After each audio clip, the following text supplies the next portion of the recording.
자, 6월은 무슨 달? 호국 보훈의 달. 영상 제목에 써있었죠? 호국 보훈의 달. 호국이 뭐예요? 나라를 지키는 거지. 보훈은 뭐예요? 이 사람들을 위해서 보답하는 거죠. 나라를 지키기 위해서 수고하고 애쓴 분들을 위해서 보답한다. 그런 뜻이죠. 그래서 오늘 로마서 9장 3절 말씀을 중심으로 애국가애족이다. 애국가애족. 이라는 제목으로 함께 은혜를 나누고자 합니다. 현충일이 이제 3일 앞으로 다가왔습니다. 그래서 현충일이 되면 미국에서 이제 메모리얼 데이라고 그러죠. 우리는 기념하는 날이니까. 그래서 나라와 민족을 위해서 목숨을 바친 이들을 기념하고 순국 선열들을 생각하는 그런 날이 현충일이죠. 그래서 현충일을 앞두고 우리는 나라 사랑에 대해서 또 한번 생각을 해봐야 되겠다. 그런 뜻에서 오늘 애국가애족이라는 제목으로 함께 말씀을 들으려고 합니다. 금년에 세계적인 큰 행사가 하나 있는데 월드컵, 러시아 월드컵 있어요. 그래서 원래는 지금 여러분들도 별로 느낌이 없죠. 월드컵. 근데 굉장히 이제 열기가 대단한 것처럼 제가 이제 표현을 했어요. 글을 썼어요. 2018년 러시아 월드컵 열기가 대단합니다. 이렇게 지금 썼어요. 사실 아닌데도. 그래도 우리나라가 러시아 월드컵에 못 나갈 뻔하다가 겨우겨우 지금 본선에 진출했어요. 그리고 강호, 멕시코, 스웨덴, 스페인인가 어딘가 하여튼 독일이요? 아, 잘 알아. 하여튼 열기가 있어. 우리 이기호 집사님. 그러니까 다 우리보다 잘하는 선수들이에요. 다 잘하는 나라 국가들이잖아요. 그래서 한 나라라도 어떻게 이겨볼까? 그러면 자, 그래서 이 월드컵이 열릴 때 예를 들어 새벽 2시에 열린다. 그러면 그때 잠도 안 자고 응원하는 사람들이 있어요. 그냥 쭉 잠 안 자고 응원하는 사람이 있고, 잠이 많은 사람은 일찍 자고 그 2시에 일어나. 그리고 또 응원하는 사람도 있고. 예. 이 축구하면 그냥 다 애국자야. 그냥 다 애국자야. 우리나라 이기라고 막 애국자 어? 다 애국자. 이러한 애국가 애족의 열기가 월드컵 때뿐만 아니라 평상시에 그냥 매일매일 우리의 삶 속에서 좀 나타났으면 좋겠어요. 평상시에는 그냥 나쁜 놈으로 살다가 월드컵 할 때만 막 대한민국하고 막 응원하고 막 애국자인 것처럼 흉내내지 말고. 또 특별히 6월 13일 날 뭐가 있어요? 지방선거. 보통 선거도 아니고 지방선거. 요즘 이제 지방선거를 앞두고 우스갯말로 여러분들 지방 관리 잘해야 돼. 지방 뱃살. 지방선거 때 지방 관리를 잘 해가지고 훌륭한 일꾼을 뽑아야 되는 것처럼 여러분 몸매도 잘 관리를 해서 훌륭한 몸매를 만들어야 되는 거예요. 이게 지방선거잖아요. 자, 그래서 이 지방선거가 되면 뭐 지방선거뿐만 아니라 대통령 선거나 국회의원 선거 때도 마찬가지야. 다 나와서 후보자들이 뭐라 그래요? 다 애국자요. 자기가 아니면 이 나라를 구할 사람이 없어. 내가 아니면 이 공동동을 구할 사람이 없고, 내가 아니면 노원구를 구할 사람이 없고, 내가 아니면 서울시를 구할 사람이 없다. 막 이렇게 외치는 게 지금 지방선거에 나온 후보자들의 다짐이야, 다짐.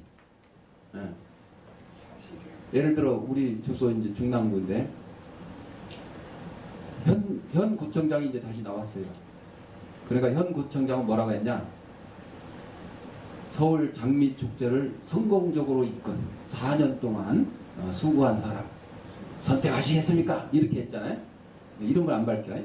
근데 저쪽 상대방의 팀 당에서 나온 사람은 그 사람을 뭐라고 얘기했냐면, 그러니까 지금 구청장이 그렇게 이제 얘기를 하면서 4개월 여기 주소 옮겨놓은 지 4개월 된 사람을 선택할 수도 있으니까 이렇게 해놨어요.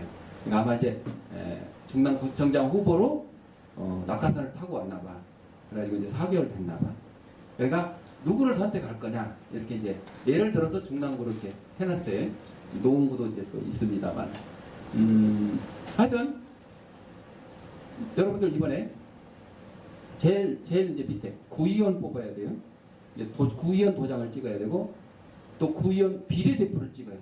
어느 당을 선택할 거냐. 그 다음에 시의원 사람을 찍어야 되고 또 시의원도 또 비례대표 당을 찍어야 돼. 벌써 4번 찍었잖아요. 그 다음에 구청장 찍어야 돼. 5번 찍었잖아. 서울시장 찍어야 돼. 6번 찍었잖아. 교육감 찍어야 돼. 7번 찍어. 그런데다가 국회의원 보궐선거 있는 상계동처럼 노원평 이런 데는 8번 찍어야 돼. 정신없어. 이거 잘 찍어야 돼. 하나, 둘, 셋, 넷, 다섯, 여섯, 7. 우리는 뭐 다 7번 찍으면 되겠네. 네. 여러분, 누가 누군지도 잘 모르겠어. 그냥 솔직히 말해서 정신이 없어. 이름 듣고 뭐 프로필 봐봐야. 그런데 좌우지간 나는 내국자다. 지민아 날 봐. 뭐 만지지 말고 날 봐. 봐. 나는 내국자다. 내가 그냥 여러분들 주민들을 위해서 아주 그냥 노예가 되겠다. 이런 각오로 하죠. 당선되면 어때요? 진짜 나라와 민족을 위해서 일을 해요? 아니요. 자기 자신을 위해서 자기 측근들을 위해서 막 일을 하는 거예요. 그러다 보니까 우리나라 정치 지도자들이 존경받는 사람이 많이 없고 그냥 뭐 지나고 나면 어떻게 그냥 다 감옥 가 있고 그냥 지나고 나면 형사 처벌받고 막 이런 일들이 비일비재. 그러니까 이번에는 여러분들 정말로 나라와 민족을 위해서 일할 수 있는 사람이 누구냐. 뽑히고 나서도 정말 선거 때처럼 열심히 일할 사람이 누구냐. 잘 눈은 똑바로 뜨고 뽑아야 될 거예요. 그래야 선거 때만 애국자가 되는 게 아니고 평상시에도 애국자가 될 수 있어야 된다 하죠. 지도자들이.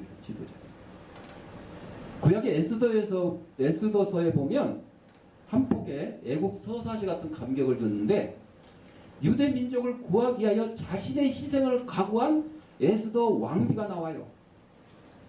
여러분, 아니 포로로 잡혀간 나라의 국민이 왕비가 됐어요. 또 포로로 잡혀간 나라의 국민이 총리가 됐어요. 이게 어느 민족이요? 이스라엘 유대 민족이요. 참 대단하잖아요. 아니 요셉이 애굽에 가서 종으로 팔려갔는데 총리가 돼버렸어. 또 다니엘이 바벨론에 포로로 잡혀갔는데 총리가 돼버렸어. 에스더도 지금 포로로 잡혀간 민족이었어요. 그런데 왕비가 됐어요. 세계 역사에 이런 일이 어디 있어요? 아니 우리나라 대한민국 국민이 외국에 포로는커녕 이민 가가지고 뭐 총리하고 뭐 왕비 되고 그런 적 있어요? 대통령 퍼스트 레이디 된 적 있어요? 없죠. 정말 하나님께서 이스라엘 민족을 얼마나 사랑하셨으면요. 하나님이 하고 싶은 대로 하는 거예요. 종으로 팔려왔는데도 불구하고 하나님이 세워가지고 총리를 시키고 왕비를 시키고 얼마나 대단하십니까? 그런 하나님의 은혜를 알기 때문에 에스더 왕비가 자기의 목숨을 내놓고 유대 민족을 구하기 위해서 왕 앞에 나가는 거예요. 왕이 부르지 않으면 왕비라도요 함부로 나가면요 사형 선고시키는 무시무시한 시대가 옛날 시대였어요. 옛날에는 구약의 성경에도 보면 숫자를 쉴 때 20살 이상의 남자만 숫자 씌어요. 응? 그러니까 여자는 아니야. 숫자에도 안 씌어. 여자 숫자도 안 씌어. 있으나 많아요 그냥. 애들도 안 씌어. 그래서 유대 민족이 이스라엘에서 60만 명이 탈출해서 나왔다. 그럼 그 60만 명 뭐요? 20세 이상 남자만 얘기하는 거요. 대부분 가장들이요. 그래서 최소한 4배를 곱해도 240만 명이요. 그렇죠. 부인에다가 자녀 2명만 해도. 근데 옛날에 그 2명이요? 보통 축구팀. 응? 이스라엘 민족이 12명이에요. 12명. 11명 축구선수에다 감독 1명에서 12명. 그러니까 최소한 240만 명이고 최대한 600만 명 되는 거예요. 자, 아버지간 하나님께서 에스더 왕비를 사랑하시는 걸 알기 때문에 에스더도 왕비가 되었지만 우리 민족 죽거나 말고 자기는 가만히 있어도 생명에 지장이 없어요. 그런데 어떻게 했어요? 나라와 민족을 사랑하는 그 마음 때문에 목숨을 걸고 왕 앞에 나가서 자기 민족을 살려달라고 간구한 겁니다. 뭐라고 하면서? 죽으면 죽으리라. 죽으면 죽으리라. 우리나라에서도 이 죽으면 죽으리라 하는 안희숙 여사가 있어요. 안희숙 여사. 신앙의 애국자였다. 그래서 우리 기독교와 애국애종은 영원히 잊지 못할 상호 연관 관계를 맺고 있어요. 나라가 어려울 때 앞장서서 나와서 싸우는 그런 사람들이 우리 기독교인이에요. 그런데 숨지 않습니다. 앞장서서 나갑니다. 도산 안청화 선생이 서대문 형무소에서 풀려 나오는 날 일본 순사가 이제 뭐 할 거요? 나 독립운동 할 거요. 이제 뭐 할 거요? 독립운동 할 거요. 뭐 할 거요? 독립운동. 아니 독립운동하다 잡혀가지고 감옥에서 이제 나왔는데 나오자마자 하는 말이 뭐예요? 독립운동 안 돼. 그런데도 일본 순사가 그 안창호 선생님의 그 말씀에 감목을 해가지고 공손히 인사하고 보내드렸다는 거 아니에요? 응? 여러분, 그리스도인들의 애국은 더 근본적이며 더 거시적이고 더 폭이 넓습니다. 안희숙 선생이나 안창호 선생보다 더 큰 애족의 마음을 가지고 있습니다. 이 고백이 있습니다. 지금 이 시각은 저 1000만이 넘는 서울 시민의 죄악과 환락이 절정에 이를 시간, 바로 이 시간에 나 같은 것이라도 깨어 기도해야 됩니다. 유럽 천지에 야만족이 쳐들어올 때 깊은 밤 혼자서 기도했던 베네딕트처럼 이렇게 고백한 한국교회 한 노 목사님의 고백이 있습니다. 여러분, 그렇습니다. 나 힘이 없는데? 아니요. 내가 힘이 없으면 힘과 능력을 가지신 누구에게? 하나님께 기도하면 돼요. 기도하면 돼요. 기도하면 돼요. 우리 피아노의 시인 쇼팽이시죠. 쇼팽. 조국 폴란드가 강대국 사이에서 항상 시달려온 약소국가 폴란드 태생인데, 그렇기 때문에 이 폴란드 나라 젊은이들은 유달리 용감하였고 죽음을 두려워하지 않았어요. 어떤 영화에 보니까 폴란드하고 우크라이나, 그러니까 원래 우크라이나가 폴란드에 속해 있다가 독립을 한 거래요. 근데 이 전쟁도 아닌데 우크라이나 사람들이 이 폴란드 민족이 자기네들을 옛날에 지배하고 학대했다 그래가지고 보복을 했는데요. 거의 한 10만 명을 학살한 거야. 10만 명. 그러니까 폴란드에서도 가만히 당할 수 없다 해가지고 민병대를 조직해가지고 가서 했는데 15,000명밖에 안 돼. 15,000명. 그 숫자가 중요한 게 아니고요. 좌우지간 폴란드도 약소국가였어요. 이 쇼팽도 폴란드 자기 조국을 위해서 죽음을 두려워하지 않는 그런 용기를 가지고 있었어요. 그래서 1827년에 쇼팽이 독일 유학을 마치고 폴란드로 돌아가는 마차에 몸을 싣고 있는데, 그때 같이 마차를 타고 가던 승객들이 공교롭게도 폴란드를 가지고 입방아를 찢고 있어요. 입방아 찢는 건 좋은 일이에요? 아니요. 험담하는 거예요. 험담하는 거예요. 쇼팽에게 드러나는 것, 비웃고 멸시하는 것이었어요. 참을 수 없었던 쇼팽은 마차가 어느 마을 식당에 도착하자마자 쏜살같이 뛰어내려가지고 한참 두리번거리다가 피아노를 발견하고 피아노를 칩니다. 그리고 쇼팽의 마음을 그 곡에 실어서 표현하고 있습니다. 마차에 같이 탔던 사람들도 피아노 소리에 넋을 잃고 있었어요. 조국에 대한 하나없는 애착, 조국을 비웃는 자에 대한 본격, 그건 강렬하고 또 조용히 날 봐, 그것 좀 놔두고 맡겨. 지민아, 선생님한테 맡겨. 왜 그래? 잠 깨려고 그러는 줄은 알겠지만 그래도 날 봐. 그건 강렬하게 또 조용히 쇼팽의 기도를 표현했습니다. 이 애국의 즉흥곡이 바로 폴로네이즈 2비 단조 혁명이었습니다. 나 잘 모르겠어. 하여튼 유명한 거예요. 이처럼 쇼팽의 정열과 조국에는 전생애를 관료하고 있었다. 피아노의 시인이라고 하는 이 쇼팽의 이 음악가가 자기가 할 수 있는 일은 뭐예요? 음악을 통해서 애국과 애족을 표현합니다. 음악을 통해서 애국과 애족을 표현합니다. 그 피아노 연주에 폴란드를 가지고 입방아를 찢던 사람들이 입이 쩍 벌어져 가지고 놀래고 있는 거죠. 놀릴 수가 없어요. 이제 놀릴 수가 없어요. 자, 애국과 애족의 첫 번째, 국가의 설립과 하나님. 이 땅에 하나님이 내신 두 기관이 있는데 바로 교회와 국가입니다. 그것은 하나님의 오른손과 왼손에 비교할 수가 있습니다. 창세기 10장 32절에 보면 민족들의 기원이 나옵니다. 민족들이 어떻게 생겼냐? 지웅아, 너도 그거 내려놔. 너 지난주에 안경 망가뜨렸지? 여기 걸리는 게 부러졌지? 여기 코에 걸리는 거 부러지지 않았어? 안 고쳤어? 기억이 없어? 내가 얘기 듣고는 네 안경 부러졌다고 그랬는데 그래서 고쳐가지고 지금 신나서 만지는 줄 알았더니 자, 창세기 10장 32절에 민족들의 기원이 나오는데 이들은 노아 자손의 족속들이요 그 세계와 나라대로라. 홍수 후에 이들에게서 땅의 열국 백성이 나뉘었더라. 그래서 셈족, 함족, 야벳족이 나와요. 또 디모데전서 6장 15절에 보면 국가의 설립자에 대해서 나오는데 하나님은 복되시고 홀로 한 분이신 능하신 자시며 만왕의 왕이시며 만주의 주다. 온 우주 만물을 창조하시고 다스리시는 분이다. 그러니까 이 나라도 다 세우신 분이 하나님이시다. 또 사도행전 17장 26절에 보면 타 민족을 사랑할 이유에 대해서 말씀해주고 있습니다.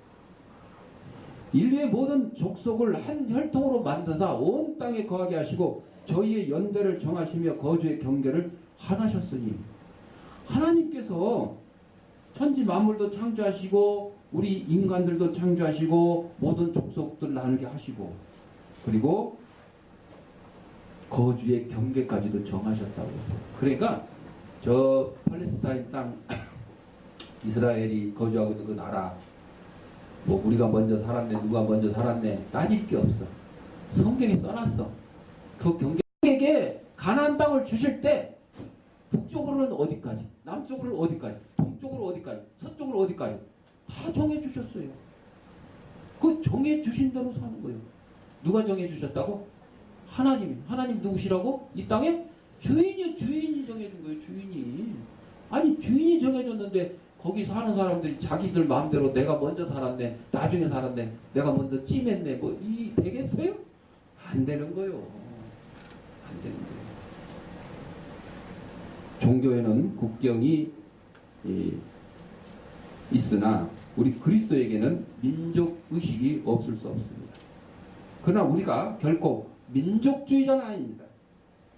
왜냐하면 히틀러는 극단적 민족주의자 자기 게르만 민족만 우월하다. 그래서 자기보다 우월한 누구를? 유대인을 학살한 거예요. 학살한 거예요. 유대인을 이길 수가 없거든. 그래서 어떻게 해요? 없애버린대요. 멸종시키려고. 몇만 명? 600만. 600만. 그래서 수많은 유대인들을 학살을 했어요. 우리 기독교는요. 민족주의자이지만 이런 극단적인 민족주의자가 아니에요. 여러분, 우리 기독교인은 뭐 사회주의, 공산주의, 뭐 민주주의 막 여러 가지 있는데, 민족주의 막 여러 가지 있는데, 그 중에서 가장 먼저 해야 될 게 뭐냐면 신본주의. 신본. 하나님 중심, 하나님 근본. 그러니까 우리가 지금 대한민국이라는 자유민주주의 국가에서 살지만, 이 체제에서 살지만, 또 뭐에 날파 살지만, 이 자유민주주의 체제가 신본주의하고 만약에 어긋나면 어떻게 해야 돼요? 대항해야 돼요. 일본 일제강점기 때, 일제시대는요, 그 당시에 민주주의도 아니고 민족주의도 하고 뭐라 그랬어요? 군국주의. 군대가 최고요. 힘이 최고요. 그래가지고 나라도 그냥 군대 힘으로 다스리고 외국도 군대 힘으로 점령을 했잖아요. 군국주의.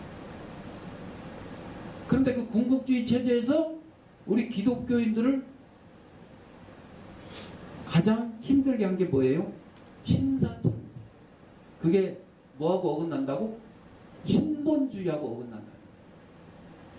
일본은 천황을 갖다가 신이다, 태양신이다, 신이다, 이렇게 숭배를 하는 거죠. 근데 우리 기독교에서는 일본 천황이 신이에요? 아니요. 인간이 인간. 그거를 우상을 만든 거잖아요.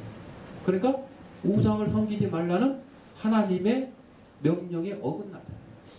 그래서 신사참배를 거부하고 감옥에 갇히고 죽기도 한 거죠.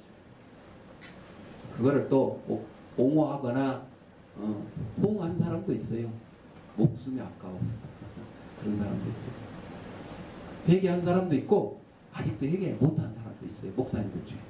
그 당시. 지금도 살아있어서. 자, 우리나라 역사에 보면 1627년에 인조 제2 5년 때 조선은 청나라의 1차 침입을 경험하게 되는데 이게 정묘호란입니다. 그로부터 9년 뒤에 청나라의 2차 침입인 병자호란이 일어났어요. 이 정묘호란, 병자호란 게 옛날 달력에 무슨 년, 정묘년, 병자년 이걸 갖다가 따서 하는 거예요. 네. 우리나라는 전 국토가 유린되고 급기야 인조 임금은 남한 산성으로 피난을 갔다가 그리고 청태종에게 항복하게 됩니다. 이게 삼전도의 굴욕이라고 합니다. 이 무렵 당시 정부인 조정에서는 청나라하고 대항해서 싸우자는 파하고 하친하자는 파하고 나눠져 있었어요. 그래서 청나라 위세가 아무리 강하더라도 그들과 하친해서는 안 된다는 척하론이 우세했어요. 싸우는 게 싸워야지. 하여튼 뭐 체면이 있지. 체면이 있지. 하여튼 우리나라 뭐 체면 아주 옛날에 엄청나게 중요시했죠. 양반은 굶어도 이를 쑤셔야 된다. 물만 마셔도 이를 쑤셔야 된다. 먹은 것처럼. 그래서 우리 그 세 번 그러니까 뭐 음식 권할 때도 3번 권해야 된다는 거예요. 왜? 체면 때문에 거절하기 때문에. 이거 좀 드세요. 나는 괜찮아. 근데 요즘에는 3번 해요? 한 번이야 그냥 딱. 이거 좀 드세요. 싫어. 그럼 그냥 끝이야. 체면 때문에 그랬는데. 근데 옛날에는 체면 때문에 3번 권하면 마지못해서 그렇다면 내가 그 강건해서 할 수 없이 내가 배부르지만 먹도록 하지. 뭐 이런 식으로. 아이고 웬 수작들인지 모르겠어. 이게 좀 솔직한 것이 없는 거죠. 근데 이제 요즘은 이제 솔직하긴 한데 너무 또 강팍하다 그러지. 한번 권해가지고 싫다 그러면 그냥 바로 걷어들이는 거예요. 나는 사실 그냥 체면 때문에 한번 이렇게 했는데 거절했는데 이제 안 통해. 그러면 안 돼. 네. 자, 그래서 여러분들 목사님들도 마찬가지고 이렇게 신방 다니고 어디 가면 막 커피도 주고 과일 주고 밥 먹고 온 지 얼마 안 됐는데도 막 떡도 내놓고 이러잖아요. 그러면 체면 때문에 그러니까 이거 먹어줘야 되는 체면이에요. 먹어줘야 돼. 안 먹으면 야, 저 성도님이 저 집사님이 목사님 우리가 뭐 차랑 다과 준비했는데 먹지도 않고 정말 서운하다 이럴까봐. 그래서 체면 때문에 할 수 없이 막 커피를 하루 10잔씩도 마시고 먹으면 과일 또 먹고 또 먹고 또 먹고 또 먹고 그래가지고 집에 가서 소화불량 나고 안 돼. 그러면 안 돼. 관리는 자기가 알아서 해야 돼. 지금은 그런 체면을 떠나야지. 아이 나는 커피 싫어하니까 아니면 또 먹고 왔으니까 안 주셔도 됩니다 하고 사양을 하고 그렇게 사양을 하면 대접하려는 성도님도 마찬가지로 받아줘야 돼. 안 받아주고 억지로 그냥 이럴 수 있냐 저럴 수 있냐 왜 안 드시냐 막 이러면 안 돼요. 이런 거 버려야 돼. 이것도 애국 애족의 길이야. 애국 애족의 길. 서로 편해야죠. 자, 이 척화련의 대표격인 김상은 씨. 역사에 나오는 사람이에요. 김상은. 조정의 여론이 명나라의 명분에 휩싸여 있을 때 홀로 청나라와 화친하여 후위를 기약해야 된다는 이 강화론을 펼친 사람이 바로 최명길. 우리 탤런트 최명길도 있죠. 최명길, 김상은. 최명길은 탤런트 이름이 있어서 잘 이어지는데 김상은은 잘 안 이어져요. 하여튼 김상은은 싸우자. 최명길은 혼자서 아니야 우리 화친하자.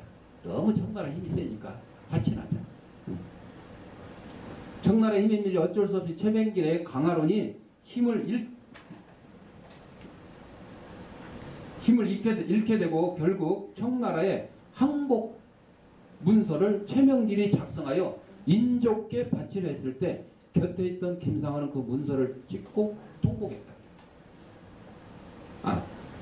그 척화론 싸우자는 주장보다 강화론 화친하자는 주장이 더 세져가지고 이제 최명길이 의견이 이제 이기게 된 거야. 마지막에 그때 찢어진 문서를 주워 모으면서 최명길이 하였다는 말이 있습니다.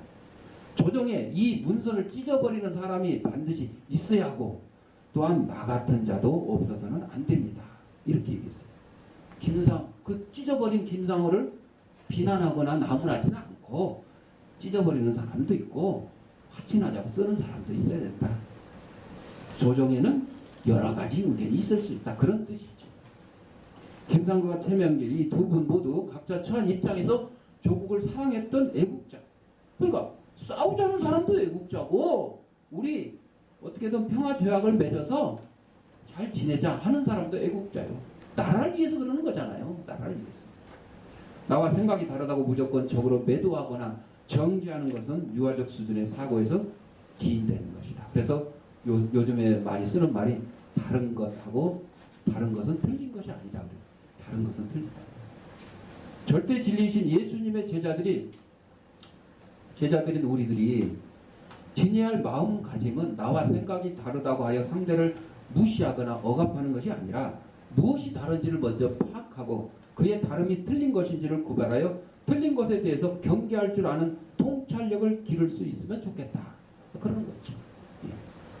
예. 나라 사랑하는 마음에도 방법에도 여러 가지가 있을 수 있잖아요. 다 똑같을 수가 없어요. 그걸 비난하거나 욕하거나 이럴 필요가 없이 왜 다른지 잘 연구를 해서 저거는 나하고 내 생각하고 이렇게 다른데 이런 점은 좋고 이런 점은 잘못됐다. 이거를 찾아내는 거죠. 싸울 필요는 없이. 그러면 예수님은 애국애족에 대해서 혁명가였냐? 한때 히피족이 예수님도 히피족이라고 했다 그래요. 왜냐하면 예수님이 공중의 새도 보금자리가 있고 여우도 굴이 있는데 인자는 머리 둘 곳이 없다. 오고 갈 데 없다는 거죠. 그러니까 오늘날로 말하면 뭐예요? 노숙자. 오늘날로 말하면. 그러니까 히피족들이 그걸 가지고 예수님도 우리와 똑같은 히피족이다. 그랬다는 거죠. 또 공산주의자들은 또 예수님을 참된 사회주의자라 이렇게 했어요.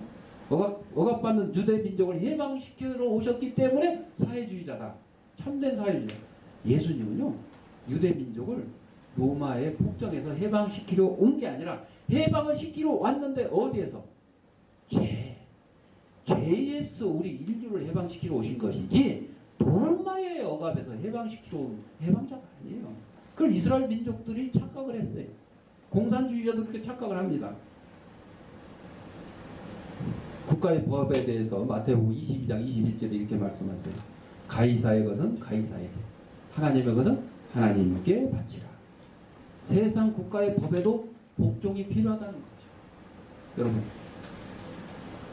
권력도 하나님이 주신 거예요.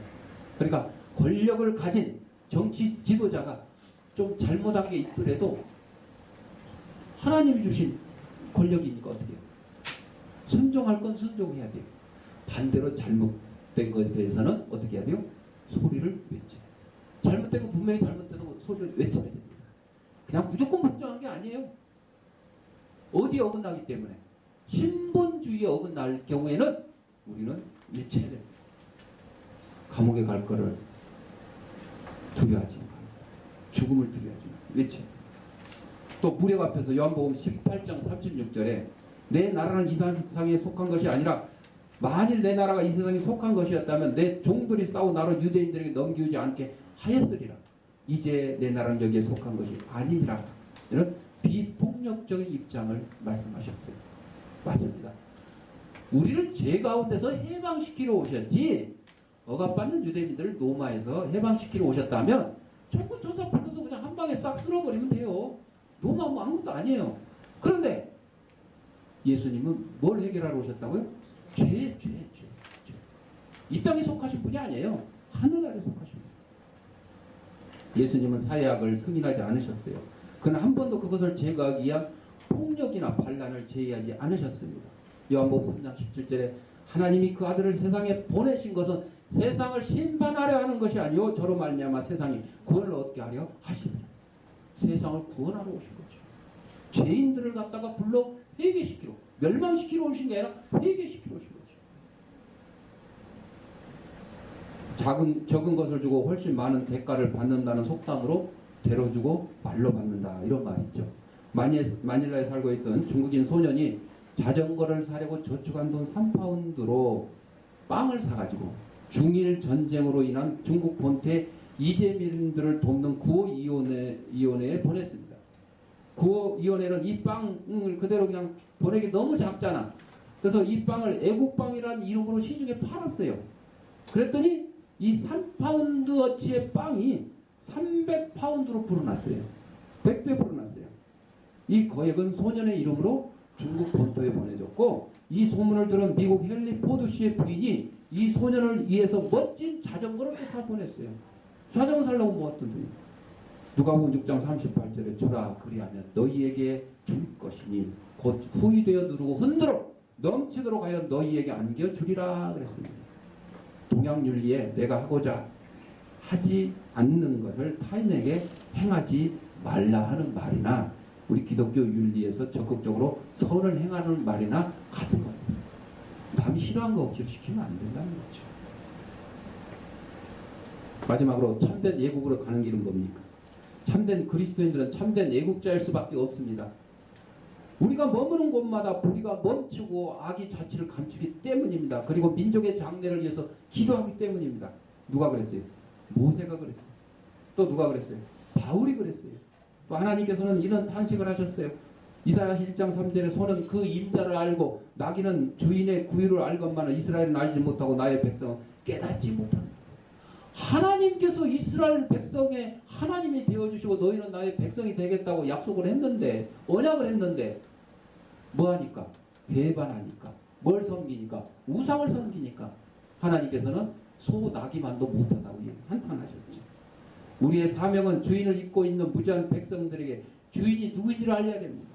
국가와 교회는 상호 독립주의 원칙을 지켜야 됩니다. 교회가 국가에 아부할 때 그 교회는 타락합니다. 신사참배죠. 국가가 교회를 박해할 때 그 국가는 망했습니다. 로마나 공산국가죠. 교회가 세상에 할 일은 말씀의 봉사, 기도의 봉사, 그리고 구제의 봉사입니다. 그리고 그리스도인 각자가 할 일은 진리와 함께 사는 적극적인 삶입니다. 진리가 뭡니까? 진리를 알지니 진리가 너희를 자유롭게 하라. 내가 곧 길이요 진리요 생명이니. 예수님께서 진리라고 말씀하셨어요. 깨끗한 세상을 만드는 최고 행위는 내가 깨끗해지는 것입니다. 우리는 민족주의자가 아닌 애국자가 되어야 됩니다. 미국인들은 위대한 미국을 말하면서 긍지를 가집니다. 우리는 우리의 조국에 대하여 어떻게 생각을 해야 됩니까? 긍지를 가지고. 아, 이게 뭐 나라냐 그러면서 막 그냥 보따리 싸고 이민 가고 막 이런. 우리 가까운 가족 중에도 이민 가 보따리 싸고 간 사람이 있는데 이름은 얘기 안 하겠어.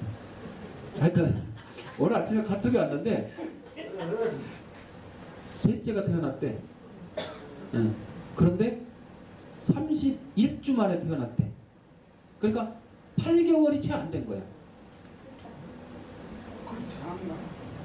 48, 30인데 그래가지고 한 달 동안 인큐베이터에 있어야 된다. 아니 뭐 그분들의 생각과 또 우리의 생각은 다르니까. 자, 우리나라 우리 민족을 위해서 기도하는 성도들이 되어야 됩니다. 정열이 없는 그리스도인들은 쇼윈도의 마네킹과 같아서 아무것도 할 수가 없습니다. 그냥 서 있기만 하는 거죠. 정열을 가지고 주의 일에 충성하는 저와 여러분이 되시기를 바랍니다. 기도하겠습니다. 사랑하는